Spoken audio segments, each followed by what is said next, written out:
Hi guys, welcome back ದೀಪುಗೌಡ logs day 3 log. ಇವತ್ತು ಮಳೆ ಬರ್ತಿತ್ತು. ಏನು ಮಧ್ಯಾಹ್ನ 2 ಗಂಟೆಯಿಂದ ನಿಂತಿದ್ದೀನಿ. ಏನು ಮಳೆ ಹೊಡಿತೈತೆ ಅಂದರೆ ಆ ರೇಂಜ್ ಹೊಡಿತಾಯಿದೆ ಮಳೆ. ನಾಗರಬಾವಿ ಅಕ್ಕಪಕ್ಕ ಹೊಟ್ಟೆ ನೀವು ಈ ರೋಡ್ ನೋಡಿರ್ತೀರ. ಸುಮ್ನಳ್ಳಿಯಿಂದ towards Banashankari road Nagarbhavi central ಬರುತ್ತೆ. ನೀವು ಯಾವಾಗಾರ ಬನ್ನಿ, ಇಲ್ಲಿ ಒಂದಲ್ಲ ಒಂದು ಆಕ್ಸಿಡೆಂಟ್ ಆಗಿರುತ್ತೆ. ಅಷ್ಟೆಲ್ಲ ನೀಟಾಗಿ ಬೋರ್ಡ್ ಹಾಕೋರೆ ಆಕ್ಸಿಡೆಂಟ್ ಆಗೇ ಇರುತ್ತೆ ನೋಡಿ. ಎಲ್ಲೊಂದೇನೋ ಆಗಿದೆ ಗಾಡಿ. ಯಾವಾಗಲೂ ಹಿಂಗೇ. ಅಲ್ಲಿಂದ ಮುಂದೆ ಬಂದರೆ ಸಾಕು, ಈ ನಾಗರಬಾವಿ ಬ್ರಿಡ್ಜ್ ಹತ್ರಕ್ಕೆ ಬಂದರೆ ಸಾಕು, ಮಳೆ ಹುಯ್ತು ಅಂದರೆ ಜಾಮು. ಯಾಕೆಂದರೆ ಜೋಗ ಫಾಲ್ಸ್ ಆಗಿಬಿಡುತ್ತೆ. ಈ ಏರಿಯಾದ MLA ಪ್ರಿಯಕೃಷ್ಣ ಅವರು ಒಳ್ಳೊಳ್ಳೆ ಕೆಲಸ ಮಾಡ್ತಾಯಿದ್ದಾರೆ. ಇದೊಂಚೂರು ನೋಡಿ, ಯಾವಾಗಲೂ ಇದು ಒಳ್ಳೆ ಜೋಗ ಫಾಲ್ಸ್ ಆಗಿಬಿಡುತ್ತೆ. ಜನಗಳೆಲ್ಲ ಪರದಾಡ್ತಿದ್ದಾರೆ. ಪ್ಲೀಸ್ ಅದೊಂದು ರೆಡಿ ಮಾಡಿಸಿ. ಹಂಗೆ ಹೊಟ್ಟೆ ಈ ಮಳೆಗೂ ಅದಕ್ಕೂ ಗಾಡಿ ಓಡ್ಸೋಕ್ಕೆ ಆಗಲ್ಲ. ಹೆಂಗೋ ಏನು ಎಷ್ಟೊತ್ತಿಂದ 2-3 ಅವರ್ ನಿಂತ್ಕೊಂಡೆ, ಆಗಲಿಲ್ಲ. ಕೊನೆಗೆ ಇನ್ನೇನು ಮಾಡೋದು, ಹೊಟ್ಟೆ ಮಳೆಲೇ. ಇವತ್ತು ಬೇರೆ ರೈನ್ ಕೋಟು ತಂದಿರಲಿಲ್ಲ. ಇದಕ್ಕೂ ಒಳ್ಳೆ ರಾಮಾಯಣ ಆಯಿತು ಅಂತ ಹೊಟ್ಟೆ. ಒಂದು ಸ್ವಲ್ಪ ಜನ ಏನೋ ಅಂದ್ಕೊಂಬಿಟ್ಟಿದ್ದಾರೆ, ಏನು ನಾವು ಲೈಕ್ ಮಾಡಲಿಲ್ಲ, ನಾವು ನೋಡಲಿಲ್ಲ, ನಾವೇನೋ ಮೆಸೇಜ್ ಆಗ್ತಾ ಯಾಕೆ ಬೇಕು ಇವೆಲ್ಲ ನಿನಗೆ ಅಂತ ಹಾಕಿದ ತಕ್ಷಣ ನಿಲ್ಲಿಸ್ಬಿಡ್ತೀನಿ. ನಾನು ನಿಲ್ಸೋಮಗಲ್ಲ. ನನ್ನ ಇಷ್ಟ, ನನ್ನಿದು, ನಾನು ಮಾಡ್ತೀನಿ. ನೀವುಗಳು ಇಷ್ಟಪಡಲಿಲ್ಲ ನಾನೇನು ಮಾಡೋಕ್ಕಾಗುತ್ತೆ? ಇಷ್ಟಪಟ್ಟವ್ರು ಲೈಕ್ ಮಾಡ್ತಾರಲ್ಲ, ಫಾಲೋ ಮಾಡ್ತಾರಲ್ಲ. ನೋಡಿ ಇಲ್ಲೂ ಅಷ್ಟೇ, ಈ ನಾಯನಹಳ್ಳಿಲೂ ಅಷ್ಟೇ. ಕೆಳಗಡೆ ಅಂತೂ ಯಾವಾಗಲೂ ಮಳೆ ನಿಂತ, ಮೇಲೆ ಬಂದರೂ ಅಷ್ಟೇ ನೋಡಿ, ಒಂದು ಸ್ವಲ್ಪಾರು ನೀರು ನಿಂತೇ ಇರುತ್ತೆ. ನೀವೇನ ನಾಯನಹಳ್ಳಿ ಬ್ರಿಡ್ಜ್ ಕೆಳಗಡೆ ಹೊಂಟೋದ್ರೆ 100% ಆಗ್ಬಿಟ್ಟಿರುತ್ತೆ ನೀರು. ನಿಂತು ಆ ರೇಂಜ್ಗೆ ಆಗಿರುತ್ತೆ.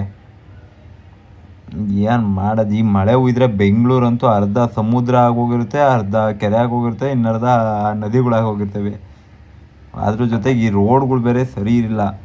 ಏನು ನೀರು ತುಂಬಿರುತ್ತೆ, ಯಾವನಿಗೆ ಗೊತ್ತಾಗುತ್ತೆ ಹಳ್ಳ ಇದೆಯಾ, ಅಲ್ಲಿ ಏನಿದೆ, ನೀರು ತುಂಬಿದೆಯಾ ಸುಮ್ಮನೆ ಅಂತ. ನೋಡಿ ಇಲ್ಲಿ ಗಾಡಿ ಬಿಟ್ಟೆ 1-1.5 ಅಡಿ ಹಳ್ಳ ಇದೆ. ಹಂಗಿದೆ ಹಳ್ಳ ಅದು. ಯಾರಿಗೆ ಹೇಳೋದು, ಯಾರಿಗೆ ಬಿಡೋದು? ಗಾಡಿಗಳಂತೂ ನಮ್ಮ ಹೋಯ್ತವೆ. ರೋಡಿಗೆ ಗ್ಯಾರೇಜ್ ಆಗಿದೆ. ಹಿಂಗಾದರೆ ರೋಡಿಗೆ ಗ್ಯಾರೇಜ್ ಆಗಿದ್ರೆ ಇನ್ನೇನಾಗುತ್ತೆ ಹೇಳಿ? ಗಾಡಿಗಳು ಹಳ್ಳಕ್ಕೆ ಬೀಳ್ತವೆ, ಶಾಕ್ ಅಬ್ಸರ್ವ್ ಹೋಯ್ತವೆ, ಅದು ಹೋಯ್ತೈತೆ, ಇದು ಹೋಯ್ತೈತೆ. ತಗೋ ಗ್ಯಾರೇಜಿಗೆ ಹೋಗಿಬಿಡು, ಇನ್ಯಾ ಮಾಡೋಕ್ಕಾಯ್ತೈತೆ ಅಂತ. ಹಂಗೆ ಒಳ್ಳೆ ರಾಮಾಯಣ ಆಗ್ಬಿಟ್ಟಿತ್ತಂತ ಅದಂತೂ. ಅದ್ರ ಜೊತೆ ಕೆಲವೊಬ್ಬರು ಯಾರೋ ಫೇಸ್ಬುಕ್ಕಲ್ಲ, ವಾಟ್ಸಪ್ಪಲ್ಲಿ ಇವೆಲ್ಲ ಬೇಕಾ ಅಂತ ಮೆಸೇಜ್ ಹಾಕ್ತಾರಲ್ಲ.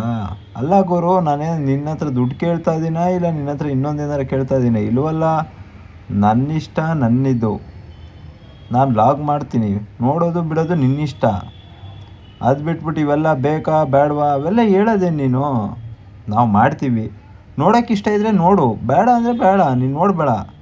ಅದು ಬಿಟ್ಬಿಟ್ಟು ಇವೆಲ್ಲ ಬೇಕಾ ಬೇಡ ಅವೆಲ್ಲ ಯಾಕೆ ನಿನಗೆ? ನಮ್ಮಲ್ಲೂ ಒಂಚೂರು ಕಲೆ ಅನ್ನೋದಿದೆ, ಅದು ನಾವು ತೋರಿಸ್ತೀವಿ. ಇಷ್ಟಪಡೋರು ಇಷ್ಟಪಡಲಿ, ಬಿಟ್ಟವ್ರು ಬಿಡಲಿ. ನಾವು ಬೇರೆಯವ್ರ ಥರ ವಾಯ್ಸ್ ಚೇಂಜ್ ಮಾಡಿಬಿಟ್ಟೆ ಅವೆಲ್ಲ ನಮಗೆಲ್ಲ ಮಾತಾಡೋಕ್ಕೆ ಬರೋಲ್ಲ. ನಾವು ಹೆಂಗಿದೆಯೋ ಹಂಗೆ ಮಾತಾಡ್ತೀವಿ, ಅದು ನಮ್ಮಿಷ್ಟ. ಅದಕ್ಕೆ ಬಿಟ್ಟು ನೀನು ಇವೆಲ್ಲ ಬೇಕಾ ಇವೆಲ್ಲ ಬೇಡ ಅಂತ ಹಾಕೋದೇನು? ನೀನು ವಾಟ್ಸಪ್ಪಲ್ಲಿ ಹಾಕು, ಫೇಸ್ಬುಕ್ಕಲ್ಲಿ ಹಾಕು, ಅದು ನನ್ನಿಷ್ಟ, ಸರಿನಾ? ನೀನೇನು ದುಡ್ಡು ಕೊಡ್ತೀಯಾ? ಇಲ್ವಲ್ಲ. ನನಗೆ ಈ ಫೇಸ್ಬುಕ್ಕಲ್ಲೇನು ಲಕ್ಷ ಏನು ಬರ್ತಿಲ್ಲ, ಯಾವುದೂ ₹1 ಇದ್ರವರೆಗೂ ಬಂದಿಲ್ಲ. ಹಂಗೆ ಯಾರಿಗಾರು ಬಂದೈತೆ ಅಂತ ಇದ್ದರೆ ದಯವಿಟ್ಟು ಕಮೆಂಟ್ ಹಾಕಿ, ನಾನು ಪ್ರೂಫ್ ಸಮೇತ ಕೊಡ್ತೀನಿ. ಇವತ್ತಿನ ಲಾಗ್ಸ್ ಇಷ್ಟೇ ಗಾಯ್ಸ್.